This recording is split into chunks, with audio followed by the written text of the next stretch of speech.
Okay, so welcome back to another deep dive with us. Yeah. And today we're going to be looking at a dream from Nicholas Benson. Yes, we are. And this dream in particular is for March 23rd, 2025. All right. Now, if you've been following along with us for a while, you'll know that Nicholas is an application developer by day, but he's also a dreamer and a content creator by night. Right. And he has his YouTube channel, the Nick Benson channel, and his Substack called Jet Black Welsh Publishing, where he posts all of his dream content. That's right. So if you want to follow along with this dream at home, you can find the link to that dream in the description below. Indeed. And as you guys know, what we do here is we go through the dream like a narrative. Yep. We identify some possible symbols that we see, and then we offer some speculative interpretations of those symbols. That's right. So why don't we get started with this dream? Let's do it. Okay, so to set the stage for this particular dream, Nicholas learned something interesting about his city That's right. before going to bed. Yep. So what was that he learned? Well, he found out that his city has the most moon trees in the entire world.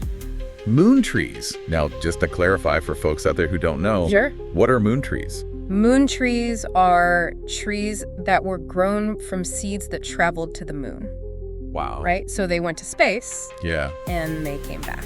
that's pretty amazing. And so they're, special. Yeah. Symbolically, we can think about that a little bit later, but yeah. Well, and it must be so cool. Like if you live in a city that has like the biggest whatever in the world, Right. that's like something that you tell people when they come to visit, right? Absolutely. Something to be proud of. Yeah. So seems like that knowledge probably influenced his dream. Maybe. Yeah, we'll see. Yeah. Okay, cool. So let's jump into the dream itself now. Okay. Where does Nicholas find himself in this dream? He finds himself in a futuristic city. A futuristic city. Okay. But this city is broken up into different factions. Okay. These factions seem to be competing over something called the undergrowth. The undergrowth. Yeah, it sounds very mysterious. It does sound mysterious. It is. It's very mysterious. So what is the undergrowth in the dream? So it's described as an alien entity Okay. which lives underground. Okay. And it's a giant serpent made of soil. Okay. So it's like a giant snake made of dirt. So already we've got this contrast between the futuristic city Right. and this ancient kind of serpent made of soil. Yeah, primal, Hey. like a primal entity. Yeah, interesting. Okay, so we've got these factions, we've got this undergrowth. Where does Nicholas himself fit into all of this? So Nicholas believes that the moon trees are the source of the undergrowth.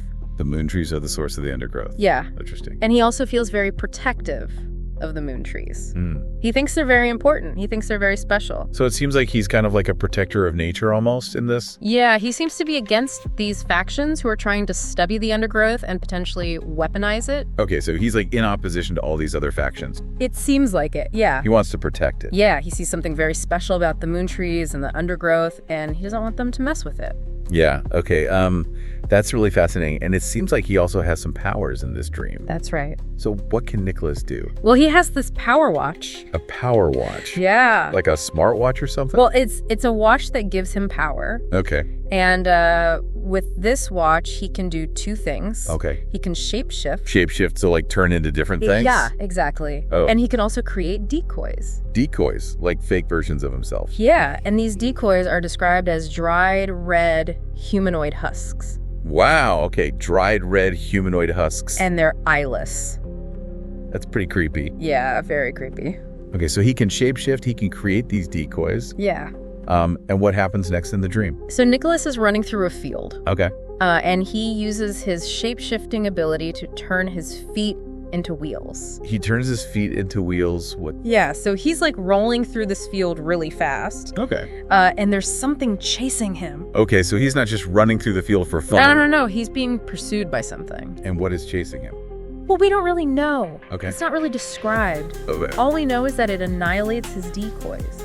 Oh, wow. So it can tell the difference. He can tell the difference between the real Nicholas and the fake Nicholases. So it's not fooled by the decoys. No. Okay. It's very powerful, it seems. Yeah, it sounds powerful. It sounds dangerous, too. Yeah. So do we know what the pursuer wants? Yes, it wants Nicholas's watch. It wants his watch. Yeah. Why does it want his watch? Well, we don't know. Okay. Maybe it wants the power. Okay, yeah, that makes sense. And also this pursuer, it has very sharp claws. Sharp claws. Okay, so this sounds dangerous. Yeah, it's a threat, definitely. Yeah. And you said that the pursuer is never actually fully revealed. That's right. It's like lurking in the shadows. Okay, so that's really interesting. So we've got this chase scene with Nicholas running away from this mysterious pursuer who wants his watch. Right. Okay, so let's dive into some possible symbolisms here. Sure. Let's start with this futuristic city that's broken up into these factions. Okay, well, when we see a city in dreams, that's often representing the dreamer's internal world. Oh, okay. And when that city is broken up into factions, it could symbolize different parts of the dreamer's psyche that are in conflict with each other. Okay, so like different parts of his personality, maybe? Yeah, potentially. Or different, like, priorities in his life. That's a good point. Different things that he's trying to balance. Yeah, okay, cool. Yeah. Now, what about the moon trees being the source of the undergrowth? Yeah, well, moon trees, as we talked about, they're very special. They're very unique. Yeah. So they could symbolize something in Nicholas's life that he also sees as special and unique. Like maybe his creative ideas or something. Potentially, yeah, or maybe even just his own sense of self. His own sense of self. Yeah, that makes sense. And the fact that they're the source of the undergrowth, that's also very interesting. Yeah. Like they're giving birth to this powerful entity. Right. So maybe it's like his specialness or his uniqueness is giving birth to something even bigger and more powerful. Yeah, that's really cool. Yeah. Okay, so now the undergrowth itself, this giant serpent made of soil. What do you think about that?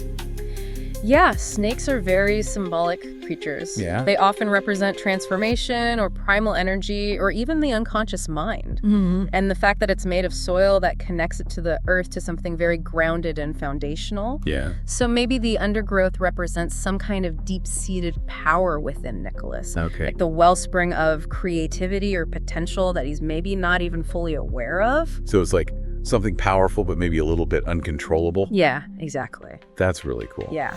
And then Nicholas is very protective of the moon trees and by extension, the undergrowth. Right. What do you think that means? Well, Nicholas is a creator. He's someone who puts his work out there for the world to see. Right. So maybe his protectiveness in the dream is reflecting his desire to protect his creations in real life. Okay. He doesn't want people to misuse them or misinterpret them or steal them. Yeah, I can see that. I mean, artists are very protective of their work. Absolutely. Yeah. Yeah. Okay, so then there's the Power Watch. Yeah. That gives him the ability to shapeshift and create decoys. Right. What do you make of those powers? Well, shapeshifting is often about adaptability. Okay. Being able to change and adapt to different situations. Yeah. So maybe Nicholas is feeling like he needs to be more adaptable in his waking life. He's got a lot of different roles that he plays, developers, content creator. Right. So maybe he's feeling like he needs to be able to shift between those roles more easily. Yeah. Sure. And the decoys, those are interesting too. Yeah. They could represent a way of protecting himself or deflecting attention. Okay. Maybe when he feels vulnerable or when he doesn't want to reveal his true self. So it's like a defense mechanism almost. Yeah, potentially. Okay. And the fact that the decoys are eyeless, that's also very interesting. Yeah. Eyes are often about being seen or being watched. Right. So maybe the eyeless decoys represent a fear of being seen without being understood. Wow. Or a fear of being judged or misunderstood. That's really interesting. Yeah. Okay, so then we have this unseen pursuer with the sharp claws. Right. That's clearly a threat of some kind. Definitely. But we don't know exactly what it is. Yeah, it's very mysterious. What do you think it could represent? Well, the fact that it's unseen suggests that it's something that Nicholas isn't fully aware of. Maybe it's a subconscious fear or anxiety. Okay. And the sharp claws, those suggest something that could be very damaging. Right. So maybe it's a fear of failure or a fear of being criticized or rejected. Okay. Or even a fear of losing his creativity. Wow. So this pursuer is like a manifestation of all of his deepest fears. Yeah, potentially. It's like all of the things that he's afraid of rolled into one. And it's chasing him. It's trying to take away his power. Yeah, it wants to take away his ability to create. So it's like it's trying to stop him from being who he is. Yeah, it's trying to stop him from expressing himself. Wow. That's really powerful. Yeah. Okay, so let's try to put all of this together now. Okay. We've got this futuristic city, which represents Nicholas's internal world. Right. And it's divided into factions, which represent different parts of himself that are in conflict. Yeah.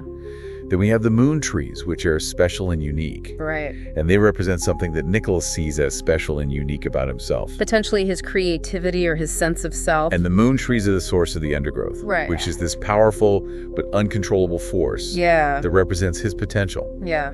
And then Nicholas is trying to protect the moon trees and the undergrowth from these factions. Yeah, he's trying to protect his specialness and his potential from the things that are trying to control him or limit him. And he has this power watch that gives him the ability to shapeshift and create decoys. Yeah. Which represents his ability to adapt and protect himself. Right.